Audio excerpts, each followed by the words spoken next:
மன்மதனின் முகவரி Plato shirts. 6 முதல் 60 வரை. மன்மதனின் முகவரி பிளாட்டோ ஷர்ட்ஸ். மதுரை மாவட்ட ஆட்சியர் அலுவலக கூட்டரங்கில் மாவட்ட ஆட்சியர் நிசாந்த் கிருஷ்ணா தலைமையில் விவசாயிகளுக்கான மாதாந்திர குறைதீர் கூட்டம் நடைபெற்றது. இதில் நீர்வளத்துறை, வேளாண்துறை, கூட்டுறவுத்துறை, பொதுப்பணித்துறை, மின்சாரத்துறை, தோட்டக்கலைத்துறை உள்ளிட்ட அனைத்து துறை அதிகாரிகளும் கலந்து கொண்டனர். இதில் மதுரை மாவட்ட விவசாய சங்கத்தினர் மற்றும் விவசாயிகள் கலந்து கொண்டு தங்கள் கோரிக்கை தொடர்பான மனுக்கள் குறித்து விவாதித்தனர்.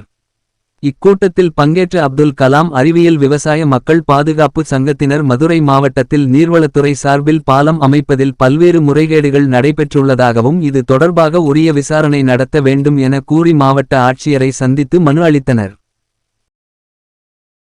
இன்னைக்கு நாங்க தமிழக அரசை எதிர்த்து அப்துல் கலாம் அறிவியல் விவசாய சங்கம் ஆர்ப்பாட்டம் நடத்தவில்லை.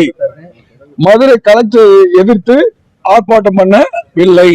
நாங்க யாரை எதிர்த்து ஆர்ப்பாட்டம் பண்றோம்னா பொதுப்பணித்துறை. ஏன் அப்படி பண்றோம்னு சொன்னோம்னா, இன்னைக்கு போய் உச்ச நீதிமன்றத்துல கிளை நீதிமன்றங்களை பாருங்க, அநேக கம்மாய் ஆக்கிரமிப்புகள், குளங்கள் ஆக்கிரமிப்புகள், இவை எல்லாம் என்ன செஞ்சுட்டு இருக்கு? யாரால் நடக்குது? இந்த பொதுப்பணித்துறையில நடக்குது. நாங்க பல வழக்குகள் போட்டுட்டோம். ஆனா பொதுப்பணித்துறை, நாங்க போய் அவருடைய எஸ்சி சாம் இர்வின் அவர்கிட்ட போய் நான் பேசுறேன். சார், கம்மாய்க்குள்ள விவசாயம் பண்றாங்க, நாங்க திரும்ப உங்களுக்கு ஒரு போக பாசனம் கம்மாய்க்கு விவசாயம் பண்றாங்க சார், அதை கண்டிக்க சார் சொன்னேன். நான் வேணா ஒரு துப்பாக்கி எடுத்துட்டு சுடவா அப்படின்னு கேட்கிறாரு. யாரு? எஸ்சி சாம் பிரபாகர் கேட்கிறாரு. நாங்க கம்மாய்க்கு விவசாயம் பண்ணி அந்த ஆக்கிரமிப்பாளரை அகற்றுங்கன்னு சொல்றோம். அதே போல சாம் சிவபிரபாகர் எவ்வளவு மனு கொடுத்து பார்த்துட்டோம். இவங்க நீர்கால்வாயில ஒரு பாலம் கட்டுறாங்க. அந்த பாலம் கட்டுறதுக்கு யார்கிட்டயுமே இவங்க பெர்மிஷன் வாங்குறதே கிடையாது. இன்னொன்னு பாருங்க, நிலையூர்ல போன ஆட்சியில 2025ல இருந்து மனு கொடுத்துக்கிட்டு இருக்கேன். 12 கோடியில ஊழல் நடந்திருக்கு. எங்க நிலையூர்ல இந்த வச்சிருக்கேன், போன ஆதாரம் வச்சிருக்கேன்.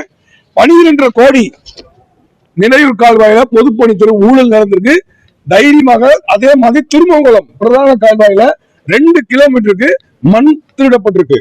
இத பொதுப்பணித்துறை எஸ்சி சாம் இர்வினோ சாம் பிரபாகர் அவரோ கண்டுக்கிறதே கிடையாது. ஏன்னா பொதுமக்கள் ஏன் இங்க வர்றோம்? கம்மாய் ஆக்கிரமிச்சு அப்படின்னு சொல்லதான் இவங்க வர்றோம். ஆனா இவங்க கம்மாயை ஒழுங்கா பாதுகாத்து இருந்தாங்கன்னா நல்லா இருக்கும். இன்னொன்னு பாருங்க, இந்த சாம் இர்வின் என்ன செய்யறாங்கன்னா, வரத்து கால்வாயில வாக்கிய கட்டக்கூடாது, தடுப்பணை கட்டக்கூடாது. வரத்து கால்வாயில தடுப்பணை கட்டக்கூடாது. ஆனால் தடுப்பணை கட்ட விட்டு இந்த எஸ்சியும் சாம் பிரபாகரும் என்ன செய்யறாங்க? எல்லாம் தடுப்பணை கட்டி கம்மாய்க்கே தண்ணி வர்றதே இல்லை. நாங்கள் 2 வருஷமா மனு கொடுத்துட்டு இருக்கோம் அப்துல் கலாம் அறிவியல் விவசாய சங்கத்திலிருந்து. ஆனால் இந்த எஸ்சியோ இந்த சிவபிரபாகர் எந்த கண்டிப்பதுமே இல்லை. இன்னொன்னு பாருங்க, நாங்க தகவல் உரிமை சட்டத்துல கேட்கிறோம். நல்லா கேளுங்க எல்லா நிருபர்களே, நீங்க எல்லாம் ஒரு 4வது தூண் நல்லா தெரிஞ்சு வச்சுக்கோங்க.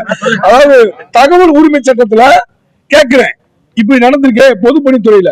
முத அனுப்புனதுக்கு என்ன சொல்றாங்க? நீங்க அனுப்புறது கேள்வி பதில் மாதிரி இருக்கு அப்படின்றாங்க. 2வது ஒரு பாரகிராஃப் மாதிரி அனுப்புனா பொதுப்பணித்துறைக்கு இது ஒரு பாரகிராஃப் மாதிரி அனுப்பிருக்கு. அப்ப எப்படித்தான் தகவல் உரிமை சட்டத்தை வாங்குறது? அவங்க ஊழலை மறைப்பதற்கு பொதுப்பணித்துறை தகவல் உரிமை சட்டத்துல எந்த இதுமே மதுரையில செய்ய மாட்டாங்க. இதை பார்த்து கொண்டிருக்க முதலமைச்சர் அவர்களுக்கும், இதை பார்த்து கொண்டு ஆதரவு புஷி ஆனந்த் அவர்கள் உடனடியாக இவருக்கு மேல் சாம் இர்வின் மேலும் சிவபிரபாகர் மேலும் நடவடிக்கை.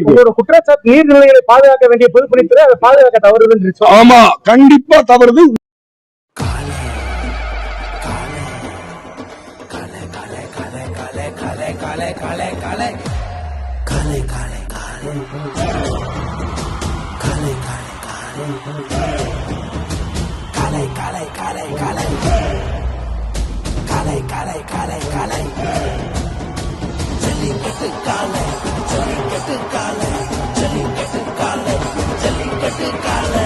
Jellicate dhotis and shirts from the house of Plateau.